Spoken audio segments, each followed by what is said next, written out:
ಅಂದರೆ ಈ ರಾಷ್ಟ್ರದಲ್ಲಿ ಘನವೆತ್ತ ನ್ಯಾಯಾಲಯಗಳು ಸಮರ್ಪಕವಾಗಿ ನ್ಯಾಯೋಚಿತವಾಗಿ ನಾಡಿನ ನ್ಯಾಯವನ್ನು ಎತ್ತಿಡಿತಾ ಇರತಕ್ಕಂಥದ್ದು ಈ ತೀರ್ಪಿನಿಂದ ಮತ್ತೊಮ್ಮೆ ಸಾಬೀತಾಗಿದೆ.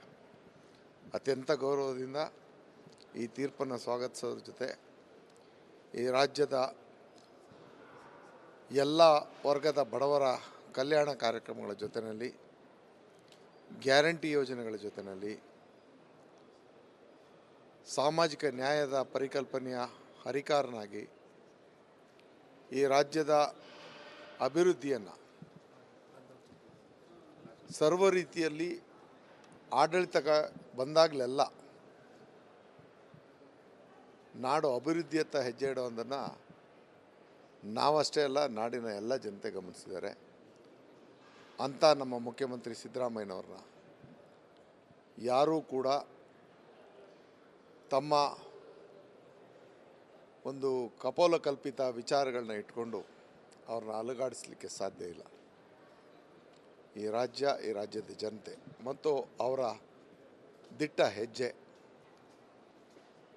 ಸ್ವಾರ್ಥರಹಿತವಾದಂಥ ರಾಜಕಾರಣದಲ್ಲಿರ್ತಕ್ಕಂಥ ನಾಯಕನಿಗೆ ಯಾವತ್ತೂ ಈ ನ್ಯಾಯಾಲಯ ಕೊಟ್ಟಂಥ ತೀರ್ಪಿನಂತೆ ಅವರ ಜೀವನದಲ್ಲಿ ಸರ್ವ ರೀತಿಯಲ್ಲೂ ಅವ್ರ ಪರವಾಗಿರ್ತದೆ ಅನ್ನೋದನ್ನು ಒತ್ತಿ ಹೇಳ್ಬೇಕಾಗುತ್ತೆ.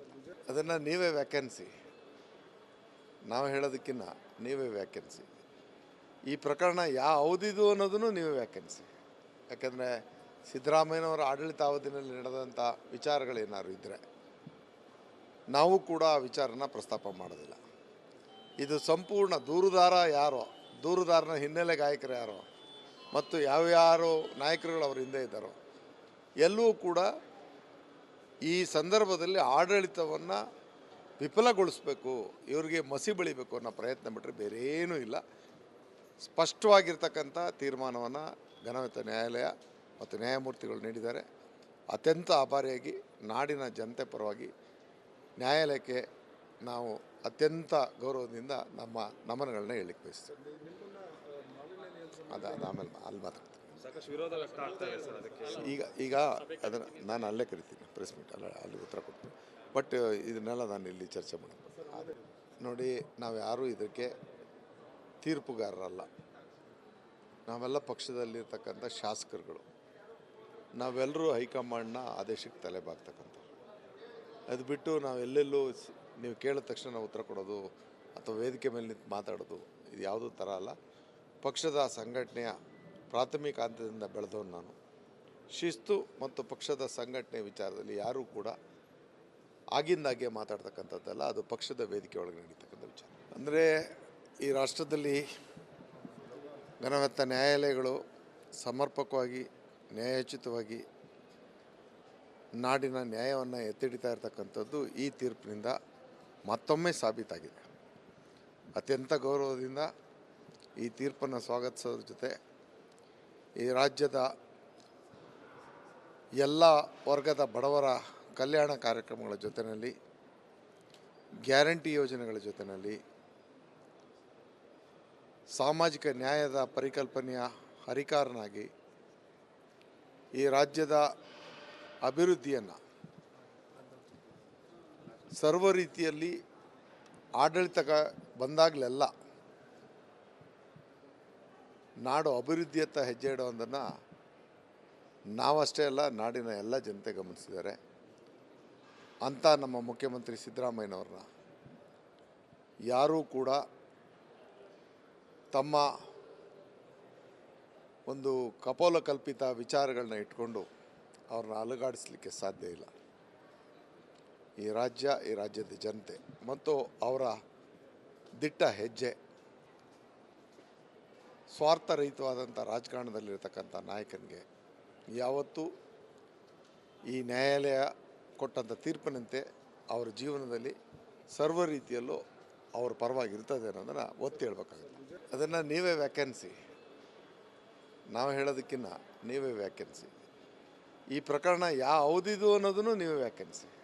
ಯಾಕೆಂದರೆ ಸಿದ್ದರಾಮಯ್ಯನವರ ಆಡಳಿತಾವಧಿಯಲ್ಲಿ ನಡೆದಂಥ ವಿಚಾರಗಳೇನಾದ್ರು ಇದ್ದರೆ ನಾವು ಕೂಡ ಆ ವಿಚಾರನ ಪ್ರಸ್ತಾಪ ಮಾಡೋದಿಲ್ಲ.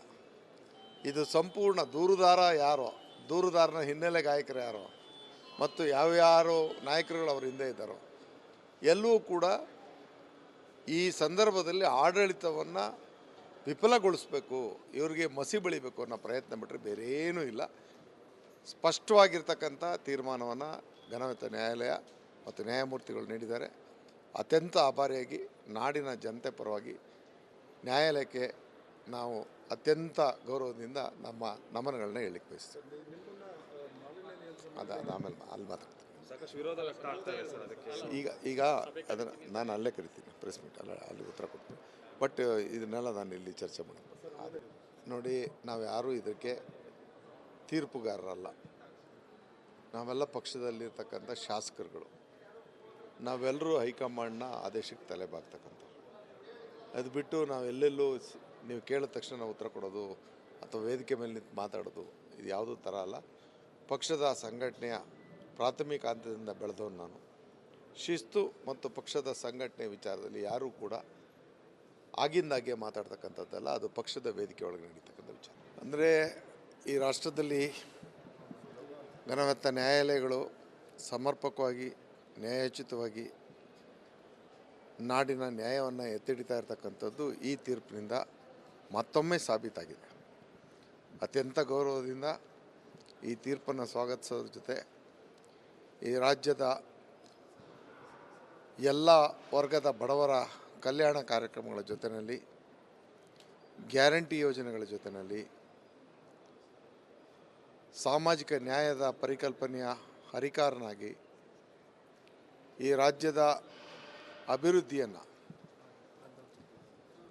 ಸರ್ವ ರೀತಿಯಲ್ಲಿ ಆಡಳಿತ ಬಂದಾಗಲೆಲ್ಲ ನಾಡು ಅಭಿವೃದ್ಧಿಯತ್ತ ಹೆಜ್ಜೆ ಇಡುವುದನ್ನು ನಾವಷ್ಟೇ ಅಲ್ಲ, ನಾಡಿನ ಎಲ್ಲ ಜನತೆ ಗಮನಿಸಿದ್ದಾರೆ. ಅಂಥ ನಮ್ಮ ಮುಖ್ಯಮಂತ್ರಿ ಸಿದ್ದರಾಮಯ್ಯನವ್ರನ್ನ ಯಾರೂ ಕೂಡ ತಮ್ಮ ಒಂದು ಕಪೋಲಕಲ್ಪಿತ ವಿಚಾರಗಳನ್ನ ಇಟ್ಕೊಂಡು ಅವ್ರನ್ನ ಅಲುಗಾಡಿಸ್ಲಿಕ್ಕೆ ಸಾಧ್ಯ ಇಲ್ಲ. ಈ ರಾಜ್ಯ, ಈ ರಾಜ್ಯದ ಜನತೆ ಮತ್ತು ಅವರ ದಿಟ್ಟ ಹೆಜ್ಜೆ, ಸ್ವಾರ್ಥರಹಿತವಾದಂಥ ರಾಜಕಾರಣದಲ್ಲಿರ್ತಕ್ಕಂಥ ನಾಯಕನಿಗೆ ಯಾವತ್ತೂ ಈ ನ್ಯಾಯಾಲಯ ಕೊಟ್ಟಂಥ ತೀರ್ಪಿನಂತೆ ಅವರ ಜೀವನದಲ್ಲಿ ಸರ್ವ ರೀತಿಯಲ್ಲೂ ಅವ್ರ ಪರವಾಗಿ ಇರ್ತದೆ ಅನ್ನೋದನ್ನು ಒತ್ತಿ ಹೇಳ್ಬೇಕಾಗುತ್ತೆ. ಅದನ್ನು ನೀವೇ ವ್ಯಾಖ್ಯಾನಿಸಿ, ನಾವು ಹೇಳೋದಕ್ಕಿಂತ ನೀವೇ ವ್ಯಾಖ್ಯಾನಿಸಿ. ಈ ಪ್ರಕರಣ ಯಾವ ಅವಧಿದು ಅನ್ನೋದನ್ನು ನೀವೇ ವ್ಯಾಖ್ಯಾನಿಸಿ. ಯಾಕೆಂದರೆ ಸಿದ್ದರಾಮಯ್ಯನವರ ಆಡಳಿತಾವಧಿನಲ್ಲಿ ನಡೆದಂಥ ವಿಚಾರಗಳೇನಾದ್ರು ಇದ್ದರೆ ನಾವು ಕೂಡ ಆ ವಿಚಾರನ ಪ್ರಸ್ತಾಪ ಮಾಡೋದಿಲ್ಲ. ಇದು ಸಂಪೂರ್ಣ ದೂರುದಾರನ ಹಿನ್ನೆಲೆ ಗಾಯಕರು ಯಾರೋ ಮತ್ತು ಯಾವ್ಯಾರು ನಾಯಕರುಗಳು ಅವರ ಹಿಂದೆ ಇದ್ದಾರೋ ಎಲ್ಲವೂ ಕೂಡ ಈ ಸಂದರ್ಭದಲ್ಲಿ ಆಡಳಿತವನ್ನು ವಿಫಲಗೊಳಿಸಬೇಕು, ಇವರಿಗೆ ಮಸಿ ಬಳಿಬೇಕು ಅನ್ನೋ ಪ್ರಯತ್ನ ಬಿಟ್ಟರೆ ಬೇರೆ ಏನೂ ಇಲ್ಲ. ಸ್ಪಷ್ಟವಾಗಿರ್ತಕ್ಕಂಥ ತೀರ್ಮಾನವನ್ನು ಘನತೆಯ ನ್ಯಾಯಾಲಯ ಮತ್ತು ನ್ಯಾಯಮೂರ್ತಿಗಳು ನೀಡಿದ್ದಾರೆ. ಅತ್ಯಂತ ಆಭಾರಿಯಾಗಿ ನಾಡಿನ ಜನತೆ ಪರವಾಗಿ ನ್ಯಾಯಾಲಯಕ್ಕೆ ನಾವು ಅತ್ಯಂತ ಗೌರವದಿಂದ ನಮ್ಮ ನಮನಗಳನ್ನ ಹೇಳಲಿಕ್ಕೆ ಬಯಸ್ತೀವಿ. ಆಮೇಲೆ ಅಲ್ಲಿ ಮಾತಾಡ್ತೀನಿ. ಈಗ ಅದನ್ನು ನಾನು ಅಲ್ಲೇ ಕರಿತೀನಿ, ಪ್ರೆಸ್ ಮೀಟ್ ಅಲ್ಲಿ ಉತ್ತರ ಕೊಡ್ತೀನಿ. ಬಟ್ ಇದನ್ನೆಲ್ಲ ನಾನು ಇಲ್ಲಿ ಚರ್ಚೆ ಮಾಡ್ತೀನಿ. ನೋಡಿ, ನಾವು ಯಾರೂ ಇದಕ್ಕೆ ತೀರ್ಪುಗಾರರಲ್ಲ. ನಾವೆಲ್ಲ ಪಕ್ಷದಲ್ಲಿರ್ತಕ್ಕಂಥ ಶಾಸಕರುಗಳು. ನಾವೆಲ್ಲರೂ ಹೈಕಮಾಂಡ್ನ ಆದೇಶಕ್ಕೆ ತಲೆಬಾಗ್ತಕ್ಕಂಥವ್ರು. ಅದು ಬಿಟ್ಟು ನಾವೆಲ್ಲೆಲ್ಲೂ ನೀವು ಕೇಳಿದ ತಕ್ಷಣ ನಾವು ಉತ್ತರ ಕೊಡೋದು ಅಥವಾ ವೇದಿಕೆ ಮೇಲೆ ನಿಂತು ಮಾತಾಡೋದು ಇದು ಯಾವುದೂ ಥರ ಅಲ್ಲ. ಪಕ್ಷದ ಸಂಘಟನೆಯ ಪ್ರಾಥಮಿಕ ಹಂತದಿಂದ ಬೆಳೆದವನು ನಾನು. ಶಿಸ್ತು ಮತ್ತು ಪಕ್ಷದ ಸಂಘಟನೆ ವಿಚಾರದಲ್ಲಿ ಯಾರೂ ಕೂಡ ಆಗಿಂದಾಗೆ ಮಾತಾಡ್ತಕ್ಕಂಥದ್ದಲ್ಲ. ಅದು ಪಕ್ಷದ ವೇದಿಕೆ ಒಳಗೆ ನಡೀತಕ್ಕಂಥ ವಿಚಾರ.